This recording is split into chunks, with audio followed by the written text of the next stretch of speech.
ओम नमः शिवाय। भक्तों, संपूर्ण शिव पुराण कथाओं में आज हम शिव पार्वती का विवाह आरंभ की कथा को जानेंगे। ब्रह्मा जी बोले, हे नारद, गर्ग मुनि की आज्ञा के अनुसार शैलराज हिमालय ने कन्यादान की रस्मों को निभाना शुरू किया। शैलराज प्रिया मैना जी सुंदर वस्त्र आभूषणों से सुसज्जित होकर हाथों में सोने का कलश लेकर अपने पति हिमालय के दाहिने भाग में बैठी हुई थी।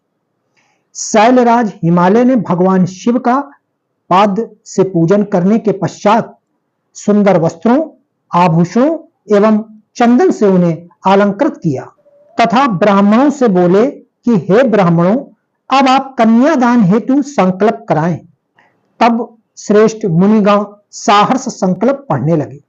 तब गिरिश्रेष्ठ हिमालय ने आदर पूर्वक वर रूप में विराजमान भगवान शिव से पूछा, हे शिव शंकर, विधि विधान से पार्वती का पणिग्रहण करने हेतु आप अपने कुल का परिचय दें। आप अपना गोत्र, प्रवर, कुल नाम, वेद शाखा सब कुछ ब्राह्मणों को बता दें।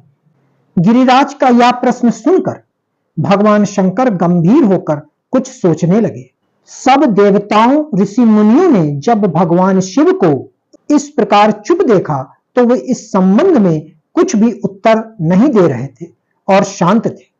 तब यह देखकर कन्या पक्ष के कुछ लोग उन पर हंसने लगे। नारद, यह देखकर तुम तत्काल पार्वती के पिता शैलराज के पास पहुंचे और बोले, हे पर्वतराज, आप भगवान शिव से उनका गोत्र पूछकर बहुत बड़ी मूर्खता कर रहे हैं। उनका कुल गोत्र आदि तो ब्रह्मा विष्णु आदि भी नहीं जानते, तो और भला कोई कैसे जान सकता है। भगवान शिव तो निर्गुण और निराकार हैं। वे पर ब्रह्मा परमेश्वर हैं। वे निर्विकार, मायाधारी एवं परात्पर हैं। वे तो स्वतंत्र परमेश्वर हैं जिनका कुल गोत्र आदि से कुछ भी लेना देना नहीं। यह सब तो मनुष्यों के द्वारा निर्मित आडंबर मात्र है। शिव जी तो अपनी इच्छा के अनुसार के रूप और अवतार धारण करने वाले। यह तो पार्वती के द्वारा किए हुए उग्र तप का प्रभाव है, जिसके कारण आप शिव जी के साक्षात स्वरूप के दर्शन कर पा रहे हैं।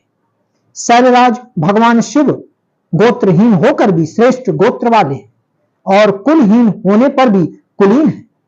इनकी विविध लीलाएं इस चराचर संसार को मोहित करने वाली। हे गिरिश्रेष्ठ हिमालय, नाना प्रकार की लीला करने वाले इन भगवान शिव का गोत्र और कुल नाद है। शिव नादमय है और नाद शिवमय है।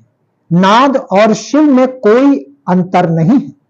जब भगवान शिव ने सृष्टि की रचना का विचार किया था, तब सबसे पहले शिव जी ने का ही प्रकट किया था। इसलिए अब आप व्यर्थ की बातों को त्याग कर अपनी पुत्री पार्वती का विवाह यथाशीघ्र शिव जी के साथ संपन्न करा दो। नारद, तुम्हारी बात सुनकर शैलराज हिमालय के मन में उत्पन्न हुई शंका समाप्त हो गई। तब हम सभी देवताओं ने तुम्हें धन्यवाद दिया कि तुमने इस विषम परिस्थितियों को चतुराई से संभाल लिया। यह सब जानकर वहां उपस्थित सभी विद्वान प्रसन्नता पूर्वक बोले कि हमारे अहोभाग्य हैं जो आज हमने इस जगत को प्रकट करने वाले आत्मबोध स्वरूप स्वतंत्र परमेश्वर, नित्य नई लीलाएं रचाने वाले त्रिलोकीनाथ भगवान शिव के दर्शन कर लिए हैं। आपके दर्शनों से समस्त पापों से मुक्ति मिल जाती है। इस प्रकार सब मिलकर भगवान शिव की जय जयकार करने लगे। तब वहां उपस्थित मेरु आदि अनेक पर्वतों ने शैलराज हिमालय से कहा कि हे पर्वतराज, अब आप व्यर्थ का विलंब क्यों कर रहे हैं? जल्दी से अपनी कन्या पार्वती का दान क्यों नहीं करते? तब हिमालय और मैना ने प्रसन्नता पूर्वक अपनी पुत्री पार्वती का कन्यादान कर दिया। कन्यादान करते समय पर्वतराज बोले, हे परमेश्वर करुणानिधान भगवान शिव, मैं अपनी कन्या पार्वती आज आपको देता हूं। आप इसे अपनी पत्नी बनाकर मुझे और मेरे कुल को कृतज्ञ करें। इस प्रकार शैलराज हिमालय ने अपनी पुत्री पार्वती का हाथ व जल भगवान शिव के हाथों में दे दिया। तब सदाशिव ने वेद मंत्रों के वचनों के अनुसार मंत्रों को बोलते हुए देवी पार्वती का हाथ लेकर पृथ्वी का स्पर्श कराते हुए लौकिक रीति से उनका परिग्रहण स्वीकार किया। इस प्रकार गिरिराज के कन्यादान करते ही चारों ओर शिव पार्वती की जय जयकार की ध्वनि गूंजने लगी। गंधर्व प्रसन्नता पूर्वक उत्तम गीत गाने लगे और सुंदर अप्सराएं मग्न होकर नाचने लगी। सभी इस मंगलमय विवाह के संपन्न होने पर मन में बहुत प्रसन्न थे। ब्रह्मा, विष्णु, इंद्र आदि सभी देवता भी बहुत प्रसन्न हुए। उसके बाद शैलराज हिमालय ने भगवान शिव को अनेकों वस्तुएं प्रदान की। रत्नों से जड़े हुए सुंदर स्वर्ण के आभूषण, पात्र एवं दूध देने वाली 1.25 लाख गायें, 1 लाख सुसज्जित अश्व, 1 करोड़ हाथी तथा 1 करोड़ सोने जवाहरातों से जड़े रथ आदि वस्तुएं सादर भेंट की। उन्होंने अपनी पुत्री पार्वती की सेवा में लगे रहने के लिए 1 लाख दासियां भी दी। तत्पश्चात विवाह में पधारे अनेक पर्वतों ने भी अपनी इच्छा और सामर्थ्य के अनुसार उत्तम वस्तुएं शिव पार्वती को उपहार स्वरूप भेंट की। इस विवाह से सभी प्रसन्न थे। सारी दिशाएं शहनाइयों की मधुर ध्वनि से गूंज रही थी। आकाश से भगवान शिव और उनकी प्रिय पार्वती पर पुष्प वर्षा हो रही थी। कल्याणमयी और भक्त वत्सल भगवान शिव को अपनी प्रिय पुत्री पार्वती को समर्पित करने के बाद शैलराज हिमालय और उनकी प्रिय पत्नी मैना हर्ष से प्रफुल्लित हो रहे थे।